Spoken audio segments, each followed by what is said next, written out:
queria trazer um ponto aqui que é: qual é o problema de a gente ter pessoas que propagam esse tipo de visão, afirmando que é o fim dos sistemas monolíticos, que você tem que usar microserviços para tudo, 90% é tudo microserviço, você tem que começar o projeto já com microserviço, né?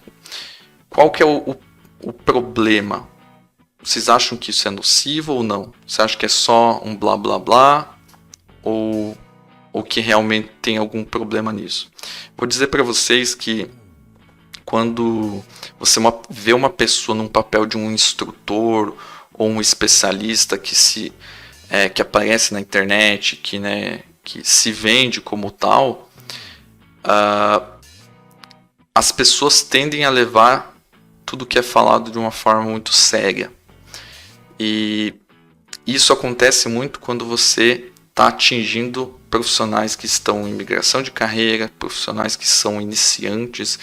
Então você acaba propagando essa falsa informação para pessoas que não têm muito conhecimento e não buscam talvez muito conhecimento, não questionam sobre o que ouvem. Então sim, é um discurso nocivo, tá? A parte de ser radical, né, ter um radicalismo na fala, nunca é positivo, seja para um lado, seja para o outro. Se fala que microserviços é bom para tudo, desconsidere isso. Se alguém fala que monolito é bom para tudo, desconsidere isso. Então, depende de caso a caso. Não aceite essas visões radicais aí. O problema dessa mensagem sendo passada dessa forma, tá? É que ela dá a entender que sistemas monolíticos já estão obsoletos, você não precisa criar mais nada com monolito, mas eles desconsideram que você tem desafios a vencer para começar com microserviços, que é o que é recomendado na maioria das vezes, né? Então, não é apenas uma escolha 1 e 2, né? Vou fazer assim, vou fazer assado. Quando você deixa de ter uma arquitetura monolítica, né, e opta por microserviços, você consegue resolver problemas mais complexos, mas essa solução, né, que seria utilizar microserviços, é uma solução complexa também. Então agora vamos fazer uma comparação básica, tá? Você tem um problema complexo, né? Tem problema que tem que escalar independente, muita disponibilidade, nunca pode cair, tem que rodar 24/7. Beleza, você vai usar uma solução que é complexa de se implementar, de manter e tudo mais. Ok, você tem que fazer uso disso, né? Porque, ou melhor, você pode fazer uso disso porque você tem um problema complexo mesmo para resolver. Mas agora imagine que você tem um CRUD, um sistema pequeno, um sistema simples, né? Um problema totalmente resolvível, né? Solucionável de forma fácil. Por que você vai utilizar um approach, uma forma de implementar as coisas que traz tanta complexidade? Por que você quer complicar a tua vida para resolver algo fácil, né?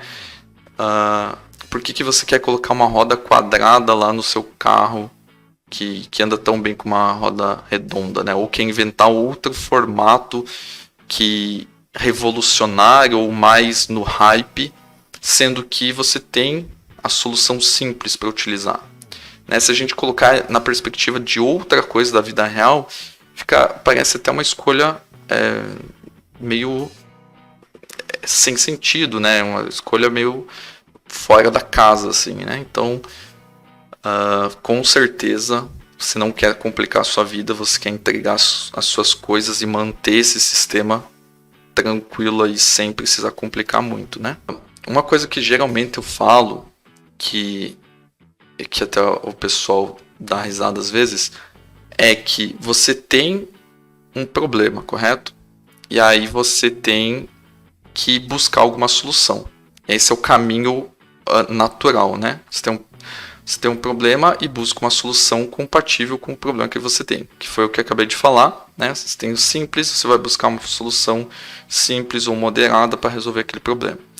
Só que esse discurso de indicar microserviços para tudo, né, de falar que monolitos estão morrendo, o que acontece? Você está forçando a pessoa a pegar a solução, a tecnologia, né, e tentar encaixar dentro do problema.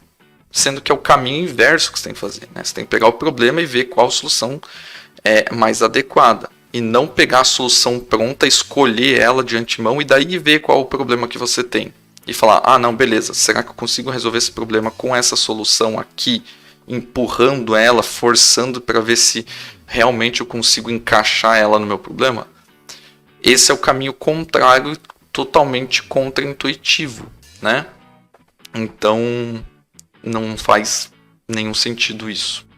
Outro ponto aqui, que é um problema a gente ter essa visão, né, de tomar como verdade essa visão aí que eu comentei, é que dicas como microserviços são para 90% dos casos, que foi o que eu mostrei, microservice first, que foi o que eu mostrei, né? Todas essas narrativas aí, elas ignoram o principal ponto que você tem que ter quando você planeja uma aplicação, quando você vai começar a desenvolver, que é o cenário, né?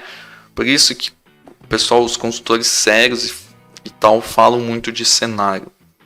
Depende do cenário. Às vezes as pessoas ficam até chateadas, falando, mas esse cara só fala depende, esse cara só fala que tem que ver o cenário. Mas realmente você não tem como sugerir alguma coisa se você está do lado de fora. Então, você, numa resposta de um post, o que acontece? A pessoa está falando, descreve o problema em uma linha. Aí ela quer uma resposta total de como ela resolve o problema. Não existe isso, né? Você não deu contexto suficiente para conseguir chegar numa solução. E é por isso que existem os consultores. Ou se a pessoa não trabalha na própria empresa, né? Existem os consultores para isso. Por quê? A consultoria é a união de expertise, né? Expertise, domínio técnico, mais contexto, porque o consultor vai ser inserido naquela situação, naquele problema, vai se inteirar das coisas, vai receber todos os inputs e baseado na experiência técnica ele vai ter um output, vai ter uma solução proposta. Então não existe essa de eu falar qual que é a solução sem saber qual que é o caso, sem saber qual que é as regras de negócio, sem saber qual é a demanda que você tem, qual é a carga que você tem para resolver, para aguentar, né? Para suportar. Então, por isso que é tantos dependes, né? É por causa disso. Outro ponto que possivelmente leva a gente a ver esses discursos radicais aí, e às vezes o pessoal se baseia, né? Utiliza como ferramenta para tentar introduzir esse tipo de narrativa mas a Netflix tem microserviços, a AWS tem microserviços, né? Essas empresas grandes trabalham com microserviços e com elas funciona, elas resolvem os problemas dela. Por que eu não resolveria, já que eu sou muito menor? Né? Eu diria que você não resolveria porque você não tem a mesma estrutura de uma empresa desse tamanho, né? Ou possivelmente não tem. Se tiver, ótimo. Provavelmente o microserviço vai te ajudar, seja feliz, né? Não estou falando que você não deve utilizar. Mas se você tem uma estrutura enxuta, se tem um orçamento enxuto, né? Um orçamento contado ali para trabalhar com isso. Você não pode esbanjar num alto scale, por exemplo, da nuvem, utilizar diversas ferramentas que você vai ter que utilizar quando você trabalha com microserviços, né? Você tem uma série de desafios a mais que você não tem com monolitos, né? Você tem que saber conseguir monitorar muito bem, né? Ter uma rastreabilidade das chamadas que vão de um microserviço para outro, para caso aconteça algum problema você conseguir rastrear isso, né? Ter o tracing de todas as requests, você ter monitoramento em logs, você ter uma série de coisas, né? A parte de ter um orquestrador aí para os seus containers, né? Os próprios containers, Docker. Então tem uma sopa aí de tecnologias que você precisa saber dominar para conseguir trabalhar de forma mínima com microserviços, né? Então não é tão simples assim escolher um ou escolher outro. Quando você faz uma escolha mais complexa, o nome já diz, né? Vem várias complexidades juntos, né? É uma coisa mais complexa de implementar, né? Tanto de escrever código quanto de versionar, porque vão ser vários repositórios, de fazer deploy, né? Você não vai fazer deploy, você tem quantos microserviços, vai fazer deploy de todos eles na mão? Isso é impraticável, né? Como que você vai fazer o monitoramento de todos os containers, todos os serviços que estão rodando, né? Então tem uma série de desafios aí que precisam ser vencidos quando você toma essa escolha. E essas empresas grandes, né, elas têm orçamento, elas têm pessoal, elas têm expertise para tratar com essa implementação mais complexa. Aí fica a pergunta: será que a tua empresa, né, teu negócio, tua startup, enfim, tem esse investimento para gastar? Tem esse pessoal especializado, tem esse know-how? Ou será que é melhor começar pequeno e ir evoluindo, né? Então, tem todos esses casos aí. E, né, obviamente, não é uma escolha apenas tecnológica. Como a gente comentou antes na live, é uma escolha baseada em times. Então, você tem um time preparado tecnicamente e também em quantidade para lidar com uma quantidade X de microserviços que você quer criar. Quero criar 50 microserviços.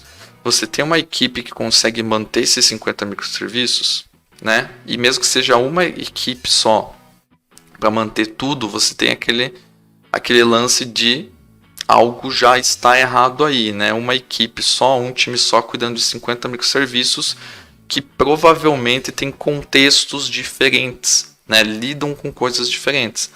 Você pode cair na lei de Conway que eu comentei, né? De começar a ter a replicação da estrutura física na aplicação, ter um monolito distribuído, e aí é o pior dos casos, onde você tem tudo dividido e você tem os mesmos problemas que você teria num monolito só. Então, você tem problemas vezes 50, no caso, se forem 50 microserviços, né? O problema que você teria com um monolito, você tem com 50. Então, multiplica aí e provavelmente você vai querer voltar correndo aí para um monolito, né? O Hércules está pedindo: essas pessoas que propagam esse tipo de informação realmente trabalham na área, lidam com monolitos ou microserviços diariamente, ou são puramente instrutores? Olha, eu vou te dizer que eu já vi pessoa que trabalha na Microsoft falando isso, tá? Então, sendo radical assim. Então, cara, e tipo, até o que tudo indica, trabalha com microserviço, né? Mas tem gente de empresas gringas aí que falam isso também. Eu entendo que eles estão numa bolha, né? Muitas vezes tem uma empresa gringa lá que utiliza microserviços, ok, funciona para eles, conseguem manter. Eles têm todo o necessário para trabalhar dessa forma, mas eles não podem chegar de forma descabida e falar para todo mundo que eles têm que fazer assim, né? Eles têm que entender que o mundo não gira em torno ali do ecossistema que ele vive, né? E talvez, né, isso seja porque tenha pouca bagagem, o cara nunca trabalhou numa empresa que não seja gigante, sei lá, o primeiro emprego dele, ele já entrou como trainee numa empresa gigante, ele só conseguiu ver aquele cenário. Talvez falte para ele a bagagem mesmo para saber que existem coisas diferentes das que ele viu dentro daquela empresa, né?